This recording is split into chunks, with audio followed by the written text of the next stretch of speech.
मैं माँ हूँ, धरती माँ। होनी अपने निर्णय समय से पहले नहीं सुनाती। जीवन में कोई मोड़ क्यों आता है, ये तब तक ज्ञात नहीं होता जब तक कि उस मोड़ के आगे का मार्ग ना दिखाई दे। श्री राम, जानकी और लक्ष्मण वहां पहुंचने वाले हैं जहां संसार की इस महान कथा का सबसे अनोखा मोड़ आएगा। वाल्मीकि का आश्रम जानकी के जीवन में क्या भूमिका निभाएगा, ये अभी जानकी को भी नहीं पता, किंतु होनी उन्हें वहां ले आई है जहां एक अनुपम कथा जन्म लेगी।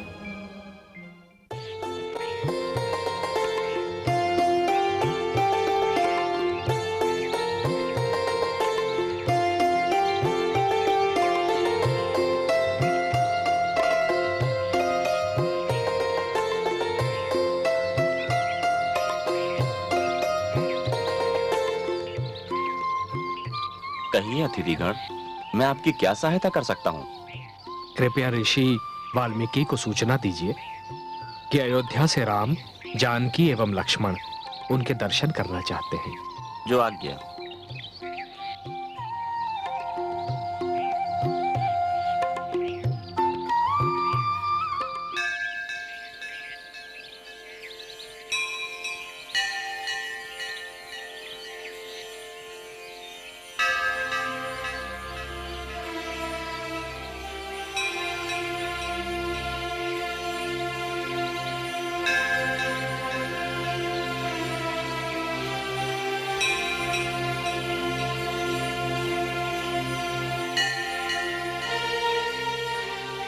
गुरुदेव, अयोध्या के राजकुमार श्री राम, जनक नंदनी सीता और सुमित्रा नंदन लक्ष्मण आश्रम पधारे हैं।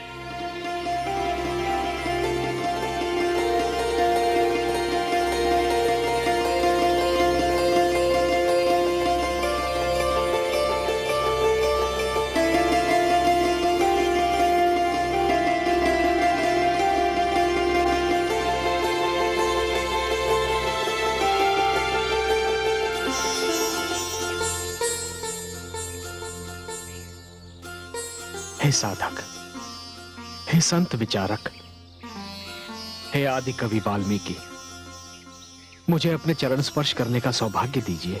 नहीं मर्यादा पुरुषोत्तम, मैं तो कुख्यात दस्यु था, अपराधी था।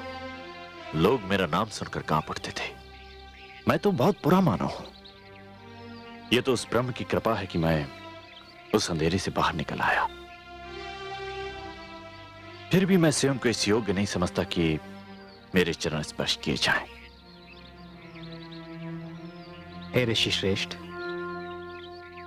जिस प्रकार एक वृक्ष का बीज जब धरती के ऊपर रहता है तो उतना सुंदर और सुडौल दिखाई नहीं देता, किंतु जब वही बीज धरती की कोख में समाकर एक वृक्ष बनकर उभरता है तो समस्त संसार के लिए हरे पत्ते, सुगंधित पुष्प एवं स्वादिष्ट फलों का कोष बन जाता है। उसी प्रकार जब आप घोर तपस्या और ज्ञान में डूबकर उभरे तो सारे संतों और महान कवियों के आदर्श बन चुके। जो व्यक्ति अपने कर्म से महान कहलाता है उसकी महानता की कोई सीमा नहीं होती ऋषिवर।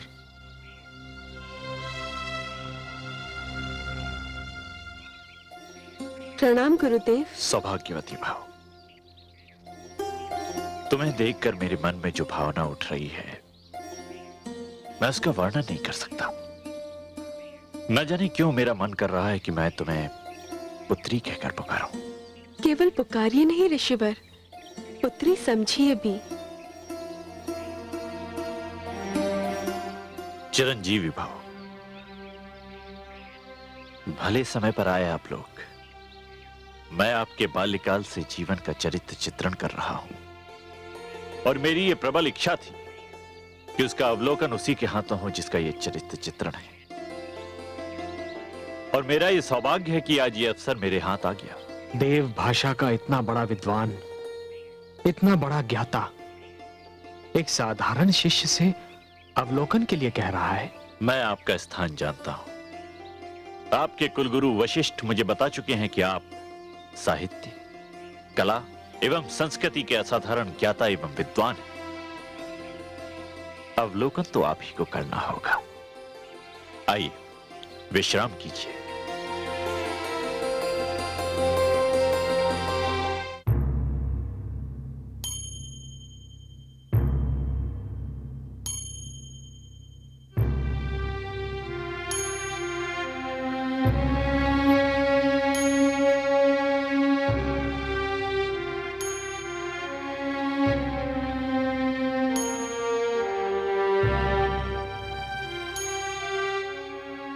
महाराज की जय हो। सेनापति, क्या समाचार मिला? मेरे गुप्तचर कुछ समाचार लाए हैं महाराज, और उन्हें सुनकर मैं कुछ उलझन में पड़ गया हूँ। क्या सूचनाएं इतनी चिंताजनक हैं? चिंताजनक तो कहना उचित न होगा मेरे लिए, पर हाँ, आश्चर्यजनक कहा जा सकता है। आप मेरा कौतूहल बढ़ा रहे हैं। कृपया शीघ्र बताइए, क्या सूचना लाए हैं आपके गुप्तचर? गुप्तचरों का कहना है कि राजकुमार भरत के साथ विशाल सेना तो है ही, गुरु वशिष्ठ और तीनों राजमाताएं भी हैं। क्या अर्थ हुआ इसका? ये स्वयं मैं समझ नहीं पाया महाराज। इसका अर्थ ये हुआ कि राजकुमार भरत, जो मेरे ज्येष्ठ जामाता से युद्ध करने जा रहे हैं, उनके लिए कुलगुरु वशिष्ठ की सहमति और तीनों राजमाताओं की अनुमति भी प्राप्त है, जो असंभव है। या फिर राजकुमार भरत का उद्देश्य युद्ध नहीं, कुछ और है जो संभव है। युद्ध के अतिरिक्त उनका उद्देश्य और क्या हो सकता है महाराज? यह जानने के लिए हमें अपने आप को और अपनी सेना को छिपा कर रखना होगा, और राजकुमार भरत और उनकी सेना की गतिविधियों पर कड़ी दृष्टि रखनी होगी, और फिर उचित समय पर उचित पग उठाना होगा। मेरे लिए क्या आज्ञा है महाराज? सेना को आदेश दीजिए कि वो हमसे दूरी पर हमारे पीछे रहें। केवल हम और आप आगे जाएंगे। जो आज्ञा महाराज।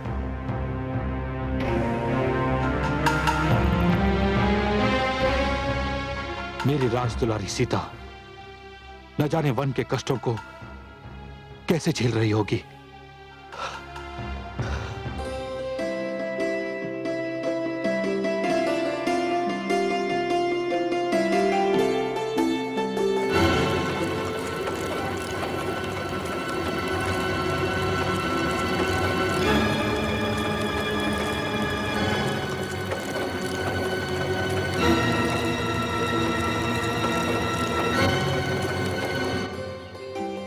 सीता,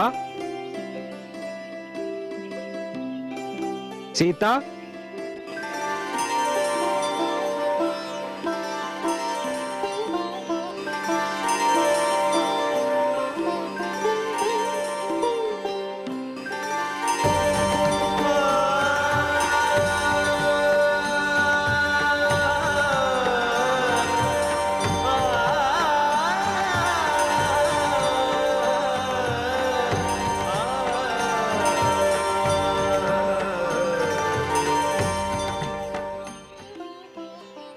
सोच में पड़ गए स्वामी। मेरे नेत्रों के समक्ष वो दृश्य घूम गया देवी, जब मैंने पहली बार आपको जनकपुरी की एक पुष्प वाटिका में ऐसी ही एक भोर में पुष्प तोड़ते हुए देखा था। तब आप जनकपुरी में थीं, राजकुमारी थीं। किंतु आज आज कोई अंतर है स्वामी?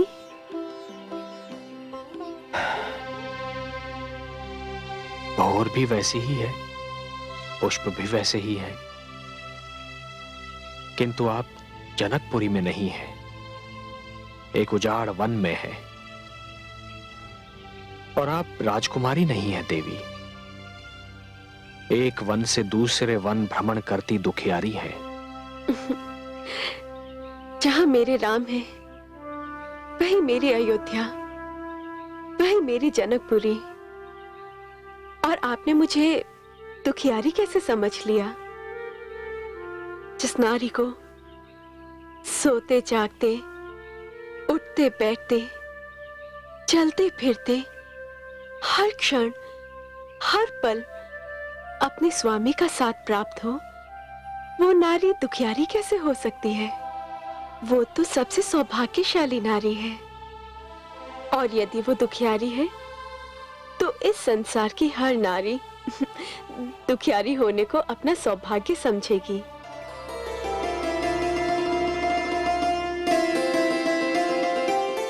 धन्य है आप, धन्य है। ये वाक्य तो केवल आप ही के मुख से निकल सकते थे। ये पुष्प तोड़ने की आवश्यकता क्या पड़ गई? भ्राता लक्ष्मण जल लेने गए हैं तो मैंने सोचा आपकी पूजा का समय हो रहा है, मैं ही पुष्प तोड़ लाऊं।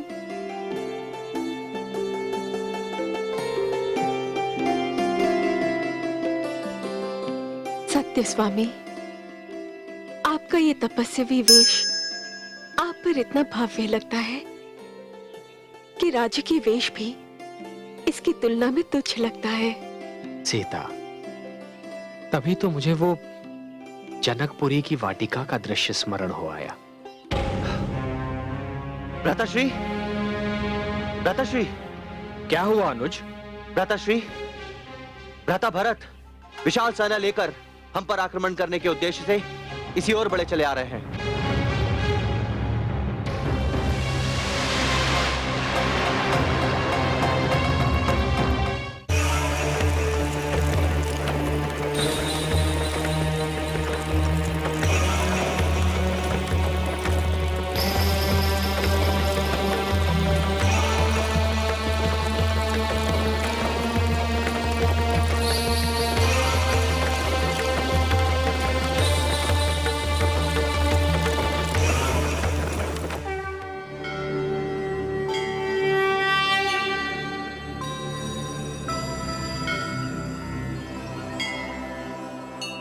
देवाधिदेव, ये किसने आपके नेत्रों को अपनी ओर बांध रखा है?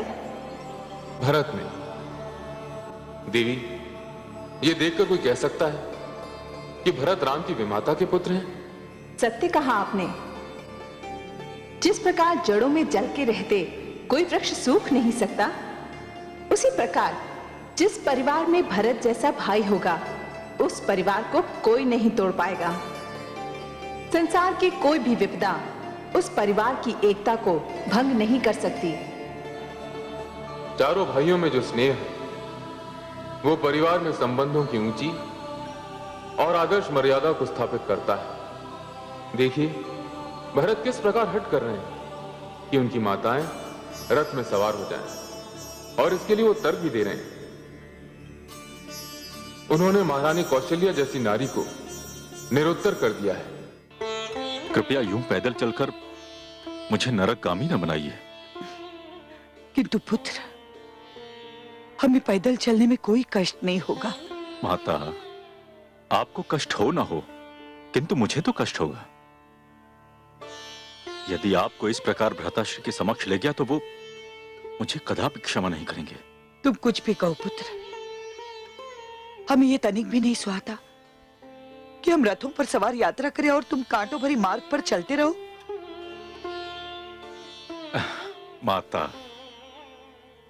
गुरु एवं माता दोनों देवता समान होते हैं, और मैं ये सहन नहीं कर सकता कि मेरे देवता पदयात्रा करें। कृपया रथ पर सवार हो जाइए। नहीं पुत्र, हम तुम्हारी ये बात नहीं मानेंगे। हमें भी पदयात्रा करने दो। माता, एक बात पूछूं? अवश्य पूछो। यदि मेरे स्थान पर भ्राताश्री होते और वो आपसे ये कहते, तो क्या आप उनकी बात ना स्वीकार करती? तो फिर मेरी बात क्यों टाल रही हैं? पुत्र भरत सत्य कह रहे हैं दीदी। हाँ, ये अपना हठ नहीं छोड़ेगा। चलिए हम रथ पर चलते हैं।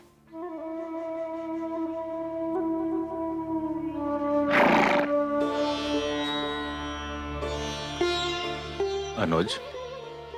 जी भ्राताश्री। अब तुम भी रथ पर जाओ। नहीं भ्राताश्री, मैं आपके पीछे पीछे चलूंगा। अनुज, तुम्हें कष्ट होगा तो मुझे दुख होगा, मान लो मेरी बात। भ्राताश्री, आप अपनी साधना पूरी कर रहे हैं, पर आप मुझे अपनी साधना पूरी करने से वंचित कर रहे हैं। मैं कुछ समझा नहीं। भ्राताश्री राम के पदचिन्हों पर चलना आपकी साधना है और आपके पदचिन्हों पर चलना मेरी साधना है। अनुज,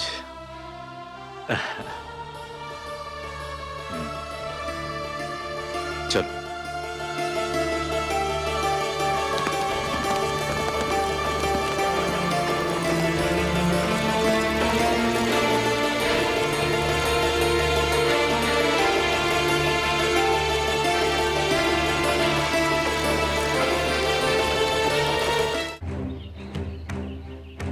भ्राताश्री, मुझे आज्ञा दीजिए कि मैं भ्राताश्री भरत के राजमत, सत्तामत और अहंकार को चकनाचूर कर दूं।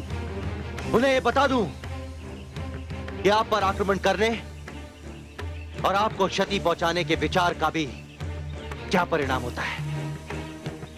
वास्तविकता जाने बिना कोई निर्णय कर लेना वैसा ही होता है अनुज, जैसे घटा के छाने पर दिन को रात्रि समझ लेना। अंधकार सूर्य को निगल सकता है, आंधी एक पर्वत को उड़ाकर ले जा सकती है, पृथ्वी अपना धैर्य खो सकती है, किंतु राजमद और सत्ता के मद में मेरा अनुज भरत भ्रातृ प्रेम को भूल जाए, असंभव है अनुज, यह असंभव है। यदि इस पृथ्वी पर भरत का जन्म न हुआ होता तो न्याय और धर्म की व्यवस्था बनाना संभव ही न होता। तुम्हें कोई भ्रम हुआ है अनुज, अवश्य ही भ्रम हुआ है तुम्हें। भ्राताश्री, पहले मुझे भी विश्वास नहीं हुआ, किंतु यदि भ्राता भरत के मन में खोट नहीं होता तो वो अकेले ही आते ना। शत्रुघ्न को साथ लाने का क्या अर्थ है? अनुज, भारत और शत्रुघ्न में वही संबंध है जो तुम में और मुझ में है। एक काया तो दूसरा छाया। यदि लक्ष्मण राम के संस्कारों की प्रतिमूर्ति है तो शत्रुघ्न भी भरत के संस्कारों से परिपूर्ण है।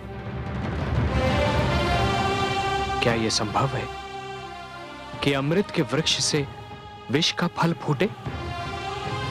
क्या यह संभव है कि लक्ष्मण जैसे पुत्र को जन्म देने वाली माता सुमित्रा एक ऐसे पुत्र को जन्म दे जिसमें लक्ष्मण के गुण ही न हो?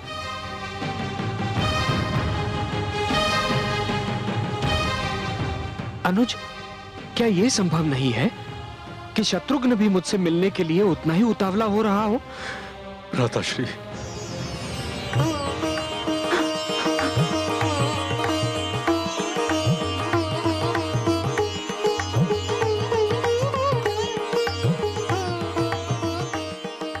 भ्राताश्री, भरत, भ्राताश्री,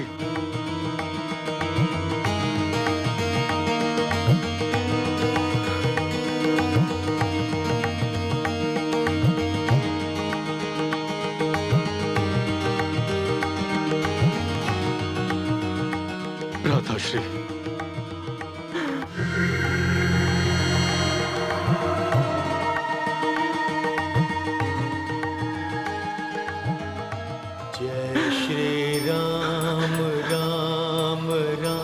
भ्राताश्री, जय श्री राम, भ्राताश्री, भरत, भ्राताश्री, भ्राताश्री, भ्राताश्री, अनुज, भ्राताश्री,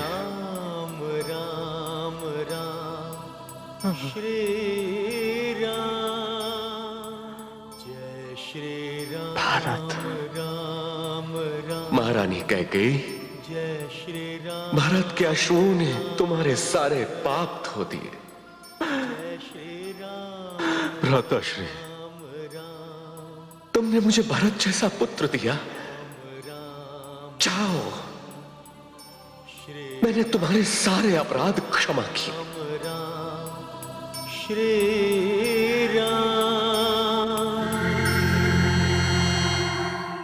भारत,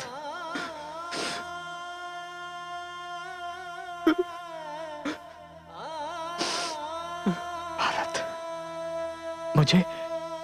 मुझे अयोध्या का समाचार सुनाओ भरत। कैसी है मेरी अयोध्या? विदा के समय पिताश्री अत्यंत अस्वस्थ लग रहे थे। कैसे हैं वो?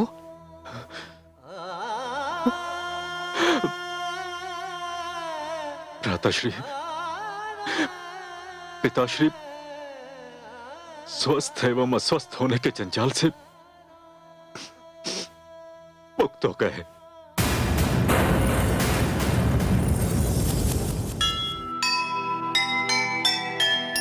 आप चले वन को इधर उधर पिता परलोक, भरत लाल के वचन सुन छाया गहरा शोक। क्या होगा साकेत का, नगरी हुई अनाथ,